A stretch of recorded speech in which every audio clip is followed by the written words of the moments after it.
Your support helps us bring you programs you love.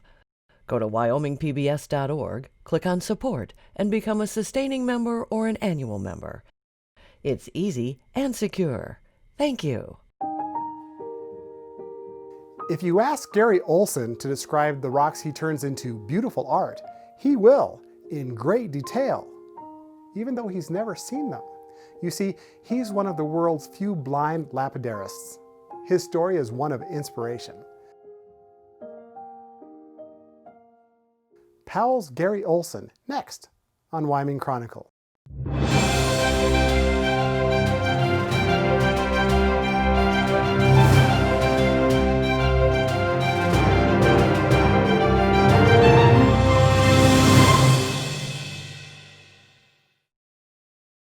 Funding for this program is made possible in part by the Wyoming Humanities Council, helping Wyoming take a closer look at life through the humanities, thinkwy.org, and by the members of the Wyoming PBS Foundation. Thank you for your support. This program was funded in part by a grant from Newman's Own Foundation, working to nourish the common good by donating all profits from Newman's Own food and beverage products to charitable organizations that seek to make the world a better place. More information is available at newmansownfoundation.org.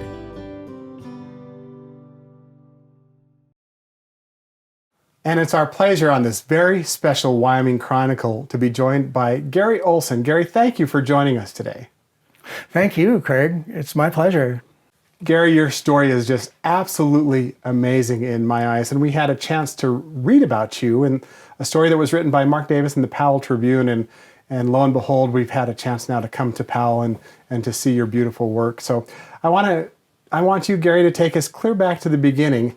You are blind, and yet you produce this wonderful art. Gary, have you always been blind?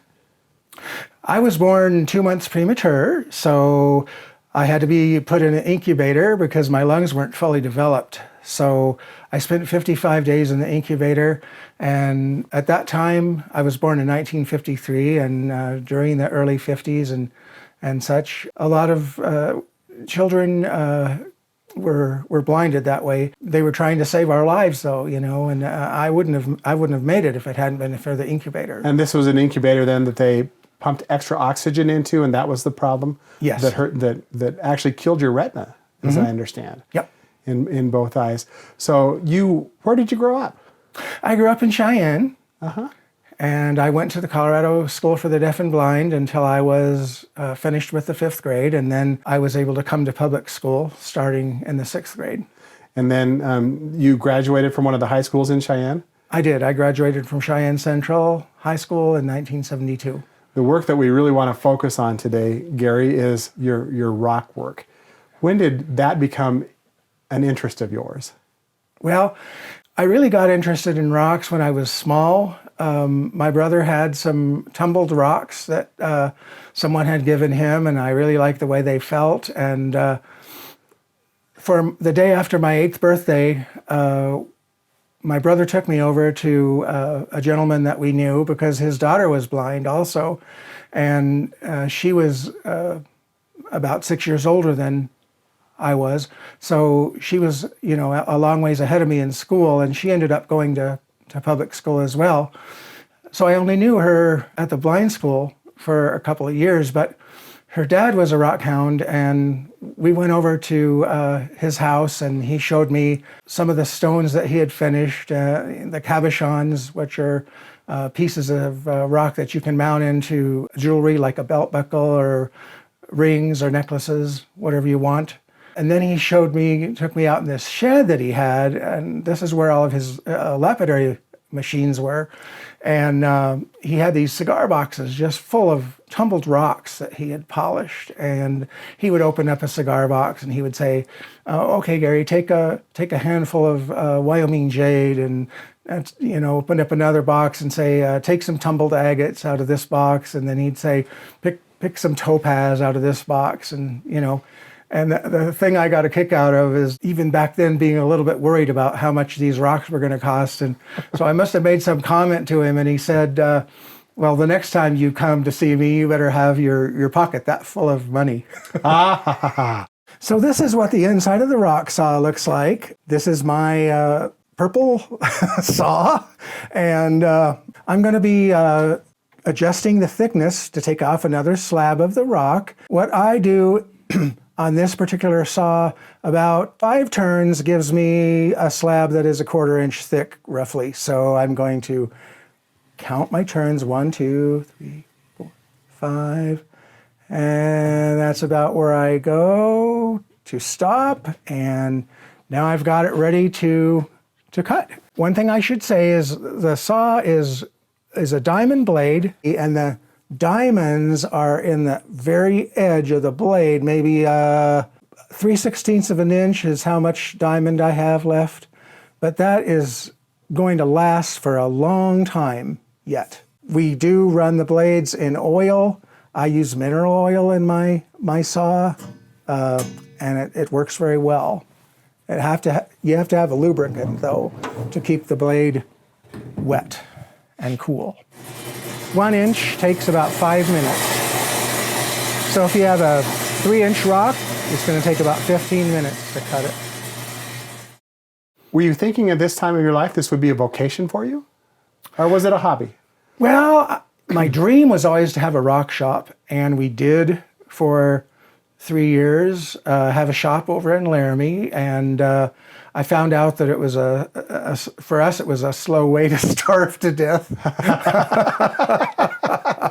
I was having fun, Sure. cutting the rocks and making the stones, and I loved it when the people would come in, because we had it in a motel complex, and we had it in the office, and I had my shop in the back, but there was like showcases out in front where the people could see my jewelry, and they would come in and talk to me, and sometimes people would come in and watch me if I was working Sure. in the back, and it was pretty cool. Now, was your mother trying to sell your jewelry at this time? That was after the time my mom was trying to sell my jewelry for me. She was actually a cocktail waitress, and she did sell quite a bit of it actually when she was working, and that's kind of how I made my spending money in the summertime. So I would take my spending money and invest it in rocks or some equipment maybe, or we call them the jewelry mountings, Okay. that you put the cabochons in to make the jewelry items. Sure. So right now I'm going to just trim out the excess material from this slab, and I have a pattern stone that I'm using. This is what I'm going to actually make, is one this size, and so I'm going to trim off the corners so I don't have to grind so much. So we're trimming more of the stone.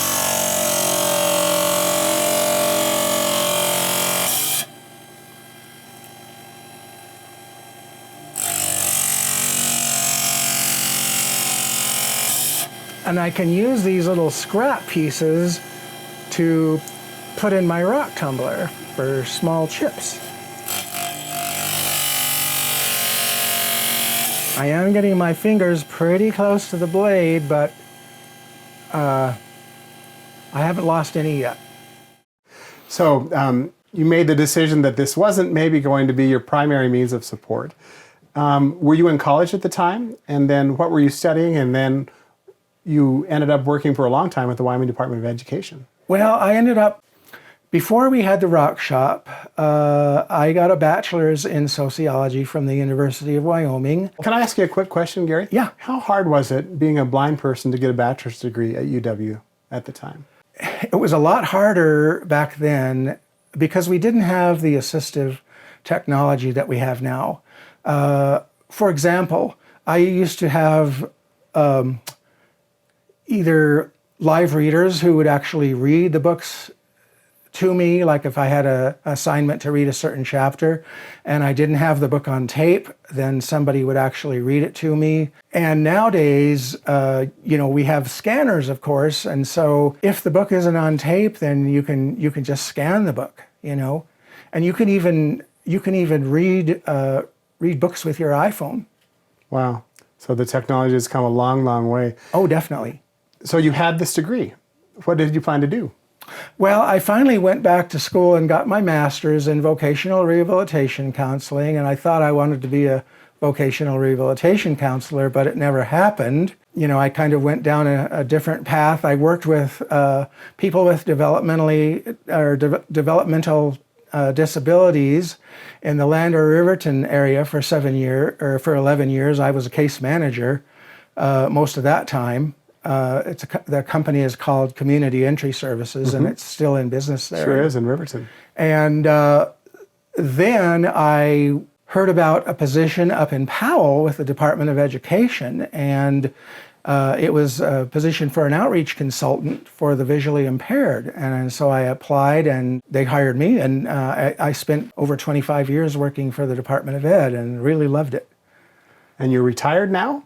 I am retired now. It doesn't appear to me, Gary, that you're retired with all of the work that happens, I think, right here. You call this your man cave. Is that pretty much an accurate statement? Well, I spend a lot of time out here. It's my rocks, I guess you could say, are my therapy, and I just absolutely love the hobby, and I love getting other people interested in it and sharing it with people. I love to talk rocks with people, you know, from other parts of the country and all around the state here. And it's a dying art, though. It is a dying art. The problem is the equipment is getting more and more expensive, and people, I don't know why, they're just not interested in the hobby like they used to be in the 60s when I first started cutting and polishing rocks. It seemed like lots of people did lapidary work. But, you know, I belong to the Shoshone Rock Club here in town, and there aren't that many of us who do lapidary work. A lot of the members like the rocks, but they don't have the equipment to cut and polish. So, are you a rock hound? Is that an accurate statement? I am a rock hound. I admit to being afflicted with that disease. You've come to like working with obsidian. I do. And tell me why that is. Well, because it is glass. It's volcanic glass.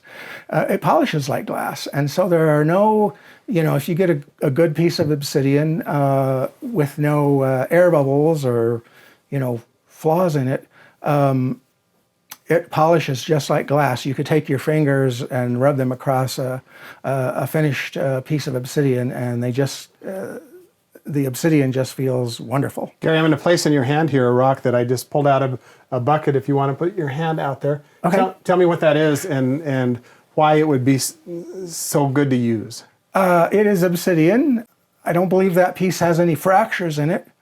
The way I tell if a rock has fractures is sometimes I'll take another rock and I'll kind of tap it against the rock that I want to find out how solid it is. And some rocks will even actually ring. You can hear a ringing sound, kind of a metallic ringing sound. Really? If the rock is big enough.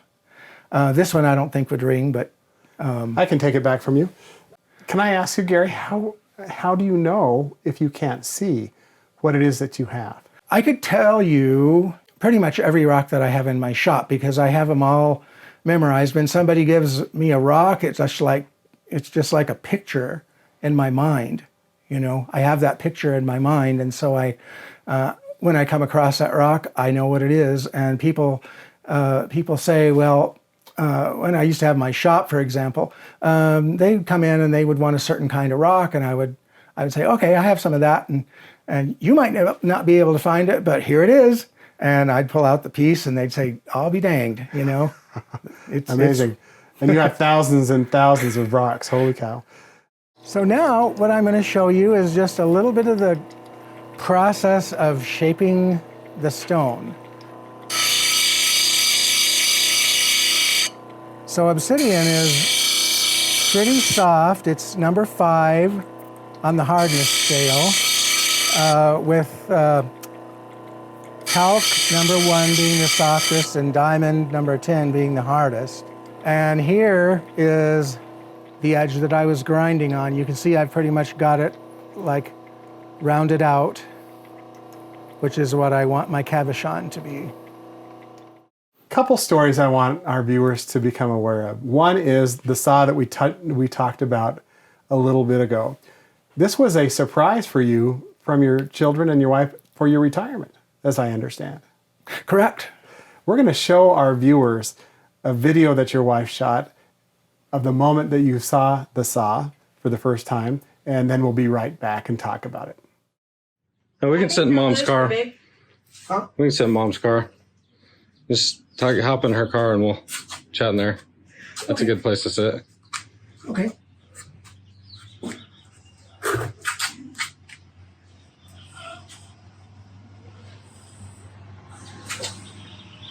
What's wrong? I can't find the door? I know you're blind, but this is ridiculous. Get in.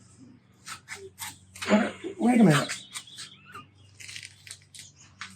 What am I looking at? Oh my gosh! Is this the saw I wanted? It's a saw.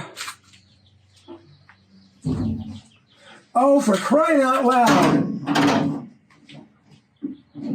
It is the one I wanted! How do you know? You can't even see. It was the one you wanted, purple? Yeah. Oh my gosh! What were you thinking when you first learned that that was in fact your saw, Gary? Oh my gosh, I was in ecstasy. I can't describe how I felt because I was under the impression that the saw had been sold to someone else. You had told the story earlier. In fact, when you called the gentleman who was selling the saw, no, someone else had called earlier. I feel compelled to sell the saw to her. I'm sorry. Is that the way the story went? Yep, Yeah. exactly. And I was even looking on the internet to see if I could find another saw, you know. Uh-huh. And my wife comes in and she says, "What are you doing?" And I says, "I'm looking on the internet to see if I can find another saw." Gary, I've got to ask you, and we talked about this a little bit previously, but and I want to be somewhat sensitive, but you speak as though you can see. You talk about looking at things on the internet or seeing the saw. Is that just natural for you, or is that something that you do for a reason? It's natural for me, and you know, I think the greatest compliment that anybody can give me is they forget about the fact that I can't see, and they just hang out with me or interact with me just as if I were sighted. You met your wife at the Wyoming State Capitol. Tell us that story. Well, that was an eventful day, I'll tell you. Her father worked for the Department of Education for many years, and he was an outreach consultant, just like I ended up being. And when he was hired to work just with the kids in the schools. So he was called an educational consultant. And so what he would do is he would go and, with me, for example, he made sure that I had all my books on time, either in Braille or on tape. If there were any problems, which there never were, with the teachers and such, I got along with everybody really good in public school. It was a great experience, but you know, he could kind of act as a liaison between the student and the staff and such. And I remember when I went into high school, we had a meeting with the principal, and we kind of planned out my schedule, and Mr. Jensen was there, and you know, he kind of helped with that. And so yeah, that's what he did. And so on this particular day, we were touring the state capitol and the dome of the Capitol. And it was over Christmas break, and I was a junior in high school.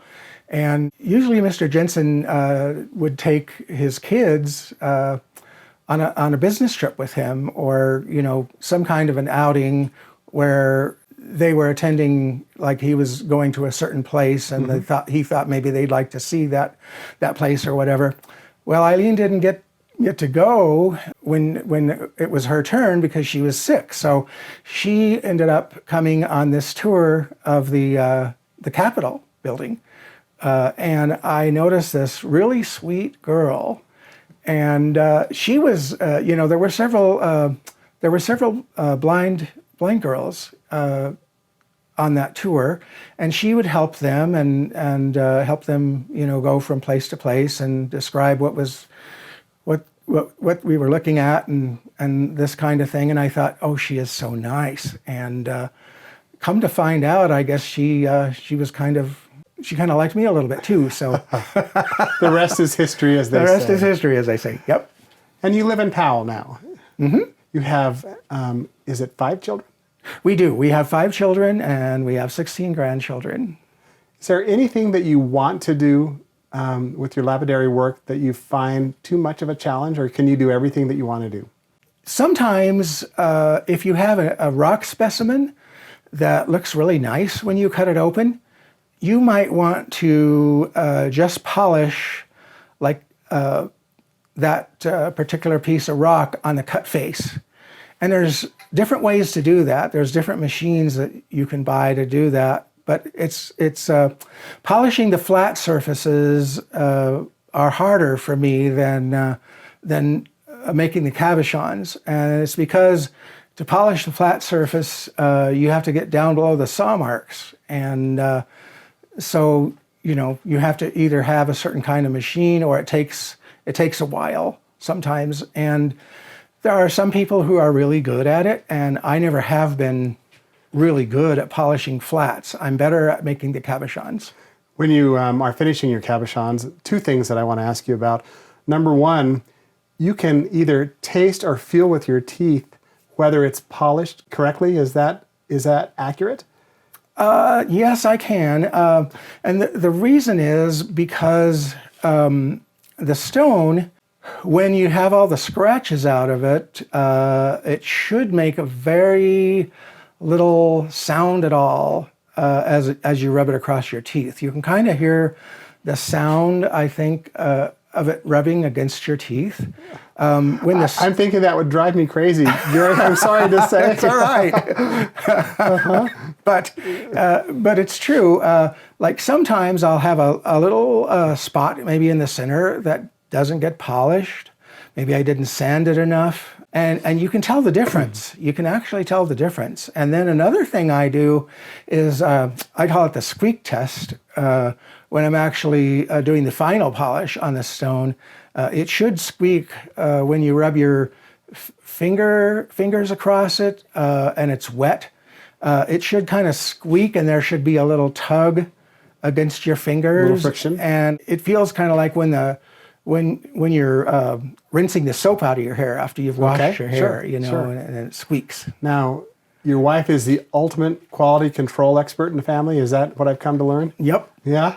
She's the boss. And she'll tell you sometimes you've missed a spot, or you need to do this a little more. How does that communication happen? I'll say, I have a stone for you to check out for me, Eileen. Would you mind taking a look at this stone? And she'll look at it. And the first thing she has to do usually is to get all my fingerprints off of it. But then after she washes off the stone, then she tells me if it's done or not. And if she tells me it's not done, then I go back and I do whatever I need to do to fix it, because I'm a perfectionist and I don't want to have, any stones that are less than the best I can do. Are you still learning about the craft, Gary? Well, I basically know what I need to know. It's just finding maybe a faster way to do something sometimes. Gary, you're an inspiration. You really are. Do you get that from folks who come to have learned what you do and how you do it here? Well, I do. How does that make you feel? It makes me feel good. Sure. I'm a person. I guess I could call a give back kind of guy, and I was helped a lot along the way. Not only with my rock hobby, but just through life by different people that I've met.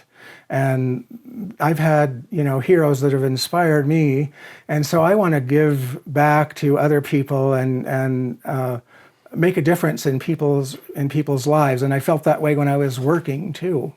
Well, Gary, I think that you're doing that. What you do is very inspirational. And I can't thank you enough for taking the time out to join us today on Wyoming Chronicle. Thank you so much. You're very welcome. Thank you, Craig.